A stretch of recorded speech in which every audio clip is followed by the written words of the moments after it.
Bonjour à vous, j'espère que vous vous portez bien.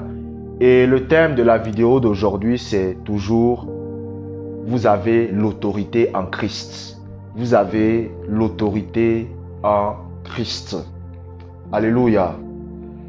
La Bible dit dans Jean chapitre 14 verset 12, en vérité, je vous le dis, celui qui croit en moi fera aussi les œuvres que je fais, et il en fera de plus grandes, parce que je m'en vais au Père. Jean chapitre 14, verset 12.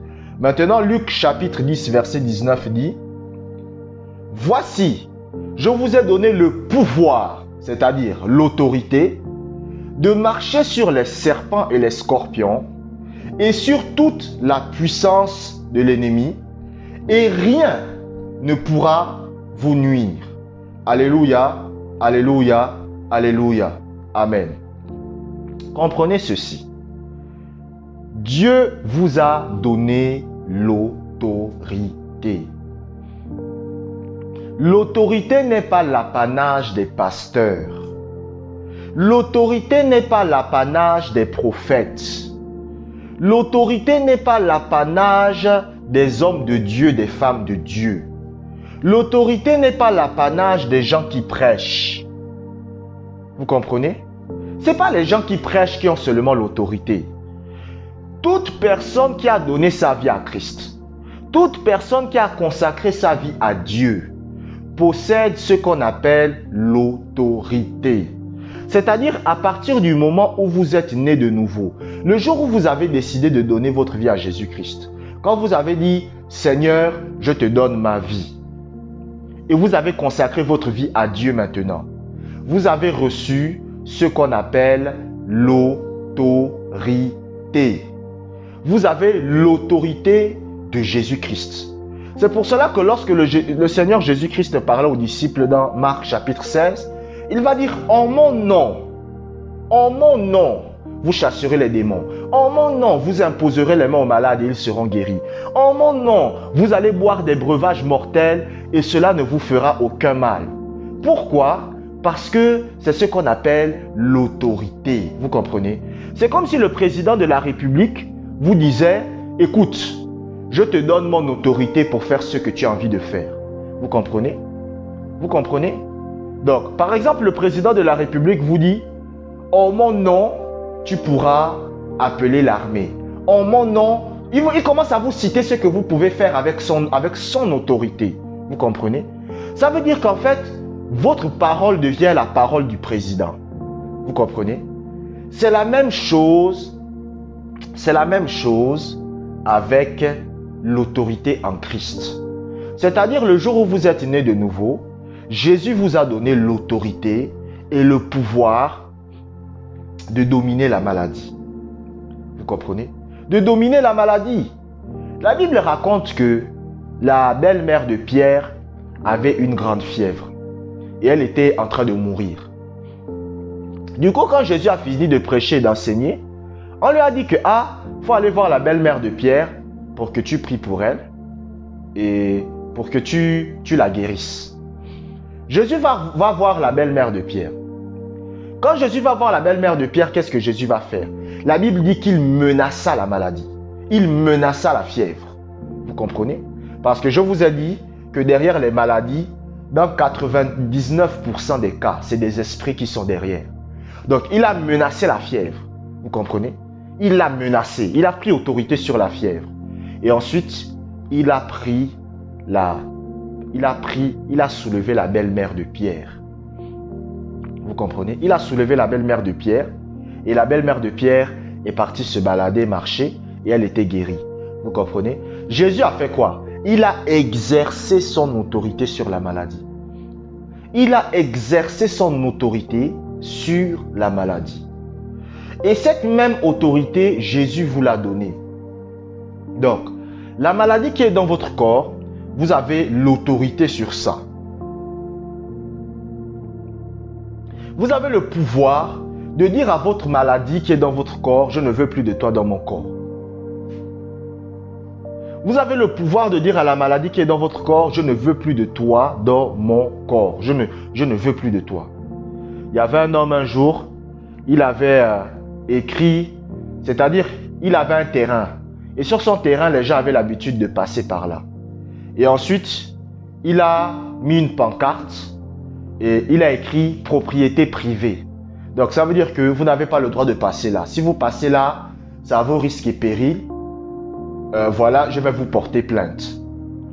Vous comprenez? Et c'est la même chose avec vous. C'est-à-dire, lorsque vous êtes là assis et vous sentez la maladie dans votre corps, vous avez l'autorité sur cette maladie. Vous comprenez? Vous avez l'autorité sur cette maladie. Le problème des gens, je vais vous dire pourquoi leur autorité ne marche pas. C'est-à-dire que lorsqu'ils exercent leur autorité, ils attendent de sentir que les symptômes soient partis. C'est ça. C'est ça, ils attendent de sentir que les symptômes soient partis. Moi, lorsque j'exerce mon autorité sur la maladie, je n'attends pas de voir si les symptômes sont partis ou pas. Ce n'est pas mon problème. Moi, dès que je dis à la maladie, au nom de Jésus, tu pars. Je commence à vaquer à mes occupations. J'ignore la maladie. Je fais comme si la maladie n'était pas là. Vous comprenez? Mais la majorité des gens qui exercent leur autorité ne font pas ça. C'est-à-dire qu'ils disent, au nom de Jésus, maladie, tu sors de mon corps. Ils continuent, ils persévèrent. Non. Lorsque vous avez pris autorité sur la maladie, vous devez croire que cette maladie est déjà partie. Donc, vous avez l'autorité, vous avez le pouvoir sur les maladies, sur les problèmes que vous avez, la maladie qui est dans votre corps. Vous avez l'autorité sur ça. Vous comprenez? Vous avez l'autorité sur ça. La Bible dit que lorsque Jésus devait aller dans la barque, il y a eu une forte pluie. Il y a eu l'orage. Il y a eu l'eau qui rentrait, tout ça, tout ça. Mais Jésus a dit quoi? Jésus a dit, silence, tais-toi. Il a parlé au vent et à la mer. Et le vent et la mer lui ont obéi. Vous comprenez? Le vent et la mer lui ont obéi. C'est ce qu'on appelle l'autorité. Vous comprenez? Vous pensez que c'est arrivé en un claquement de doigts? Non, ça a peut-être pris 1 minute ou 2 minutes. La Bible dit que Jésus un jour marchait avec ses disciples. Et il a vu un figuier. Et il voulait aller vers ce figuier pour prendre des figues. Mais quand il arrive devant le figuier, parce que le figuier avait des feuilles, il arrive devant le figuier et le figuier n'a pas de fruits. Ça l'a énervé. Il a dit au figuier, personne ne mangera jamais de ton fruit. Et Jésus est parti. Vous comprenez? Et la Bible dit que ses disciples l'ont entendu. Vous comprenez? Maintenant, le lendemain, lorsqu'il passe, il repasse au même endroit, le figuier avait séché jusqu'aux racines. Vous comprenez? Les disciples ont dit, mais comment c'est possible? Et Jésus va commencer à leur dire, si quelqu'un dit à cette montagne, ôte-toi de là et jette-toi dans la mer, et ne doute point dans son cœur, mais crois que ce qu'il dit arrive, il le verra s'accomplir. C'est ce qu'on appelle l'autorité. Vous comprenez? Donc, il dit si quelqu'un exerce son autorité, et si cette personne croit que ce qu'il est en train de dire est en train d'arriver, ça va s'accomplir. C'est ce qu'on appelle l'autorité. Donc, Jésus a exercé son autorité sur ce figuier. Vous comprenez? Mais plein de chrétiens aujourd'hui ne savent pas qu'ils ont l'autorité sur la maladie.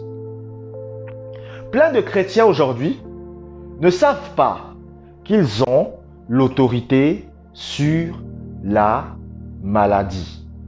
Plein de chrétiens ne savent pas qu'ils ont le pouvoir de dominer la maladie. Moi, je suis conscient de mon autorité en Christ. Un jour, je suis allé, j'avais fait des tests chez le médecin. Bon, parce que je faisais un petit truc là, une petite formation, et on nous a dit d'aller chez le médecin et de faire des tests. Moi, je suis allé chez le médecin, et quand je fais le test, le médecin me dit, Monsieur Josué, vous avez des problèmes au niveau du cœur, il faut qu'on règle ça. J'ai dit, non merci, j'en ai pas besoin. Il m'a dit, oui, mais ça peut être dangereux. Il a commencé à me parler des histoires. J'ai dit, monsieur, ok. Je suis parti, je ne suis jamais revenu. Et aujourd'hui, je suis toujours en vie, vous comprenez? Parce que j'ai exercé mon autorité sur la maladie. Vous comprenez? J'ai exercé mon autorité sur la maladie. Ça m'est déjà arrivé à plusieurs reprises là où Satan veut me tuer en me donnant des histoires de crise cardiaque ou moi je sais pas quoi, en me faisant peur. Mais moi je dis à Satan que, mais écoute, moi je ne suis pas le genre de chrétien que tu vas faire peur. Je connais la parole. La parole est en moi. C'est pas à moi que tu vas faire peur avec tes histoires là. Satan me dit, si tu sors, tu auras crise cardiaque. Je dis, ok, je vais même sortir même. Non, je vais même sortir même, exprès même. Je vais voir ce que tu vas faire. Et je sors. Vous comprenez? Et je sors, je pars me balader. Vous voyez? Parce que je connais mon autorité en Christ. Est-ce que vous comprenez? Je connais mon autorité en Christ. Les démons connaissent votre autorité. Satan connaît votre autorité. Mais les gens qui ne sont pas conscients de leur autorité, c'est les chrétiens eux-mêmes. Donc la maladie vous attaque, la maladie vous oppresse, mais vous devez exercer votre autorité par la foi. Par la foi. Par la foi. C'est par la foi que vous exercez votre autorité.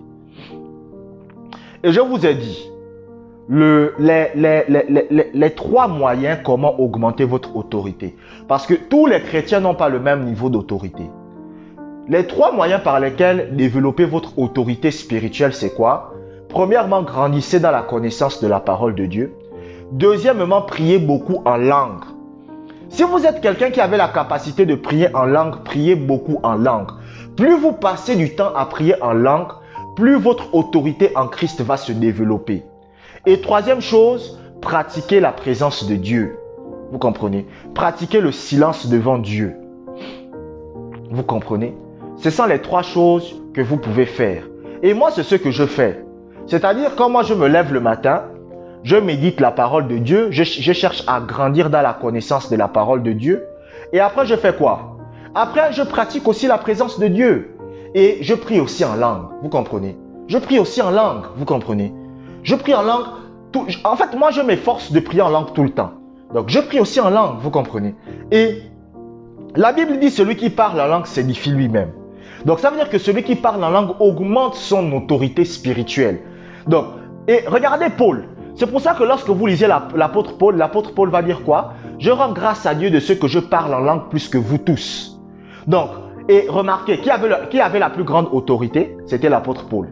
Qui avait la plus grande autorité spirituelle? C'était l'apôtre Paul. Mais d'où venait l'autorité spirituelle de l'apôtre Paul? C'est parce qu'il priait en langue plus que tous. Comme je prie en langue plus que vous tous, mon autorité est au-dessus de vous tous. Vous comprenez? C'est ce que l'apôtre Paul était en train de dire. Vous comprenez? Là, je entre dans un premier passage. Je vous ai d'abord dit, pour ne pas vous embrouiller, que vous avez l'autorité en Christ. Là, maintenant, je suis en train de vous montrer comment développer votre autorité en Christ. Vous comprenez? Dans la première partie, je vous ai dit, vous avez l'autorité. Maintenant, comment développer cette autorité? Pratiquez la présence de Dieu et priez en langue. En tout cas, faites l'un ou l'autre. Mais, priez en langue, vous comprenez? Si vous avez la capacité de prier en langue, priez en langue. Vous comprenez? Priez en langue. Donc, si vous êtes quelqu'un, en priant en langue, vous développez votre autorité spirituelle. Est-ce que vous me suivez? Vous développez votre autorité spirituelle. Celui qui parle en langue s'édifie lui-même. Il s'édifie. Donc, il développe son autorité. Donc, lorsque Paul était en train de marcher, il prie en langue. Lorsque Paul était assis au parc, il prie en langue. Lorsque Paul était en train de faire son lit, il prie en langue. Lorsque Paul était en train d'aller faire les courses pour manger, il prie en langue. L'apôtre Paul avait cultivé cette habitude de prier en langue tout le temps. C'est pour ça qu'il va dire dans 1 Thessaloniciens chapitre 5 verset 17, priez sans cesse. Mais comment quelqu'un peut prier quasiment tout le temps? C'est par la prière en langue. Donc tout le temps il est là. Il prie en langue, tout le temps. Quand je dis qu'il prie en langue, ça ne veut pas dire qu'il se met à crier en langue. Parce qu'il ne faut pas que les gens vous écoutent. Mais il parle doucement. Et Dieu écoute, vous comprenez? Et cela a développé son autorité spirituelle. Cela a développé son autorité. Son autorité s'est grandement accrue parce qu'il a passé du temps à prier en langue. C'est comme ça qu'on développe son autorité spirituelle. Si vous ne priez pas en langue, pratiquez aussi la présence de Dieu. Parce que ce sont les deux moyens. Vous comprenez? Ce sont les deux moyens. Et il y a des hommes de Dieu qui pratiquent la prière en langue. Il y a d'autres qui pratiquent la présence de Dieu. Mais c'est par ces deux canaux que vous augmentez l'autorité spirituelle dans votre vie. Vous comprenez? C'est à vous de choisir. Moi, je fais les deux, vous comprenez? Mais c'est à vous de choisir. Vous pouvez soit beaucoup prier en langue, soit beaucoup pratiquer la présence de Dieu. C'est à vous de choisir. Vous choisissez ce que vous voulez. Mais moi, par exemple, moi, je fais les deux. Il y a des jours là où moi, j'ai envie de pratiquer la présence de Dieu. Il y a des jours où j'ai envie de prier en langue. Il y a des jours où j'ai envie de pratiquer la présence de Dieu. Il y a des jours là où j'ai envie de prier en langue. Ça dépend de moi. Vous comprenez? Mais c'est comme ça que vous développez votre autorité spirituelle. Vous comprenez? Je vous remercie d'avoir écouté cet audio jusqu'à la fin.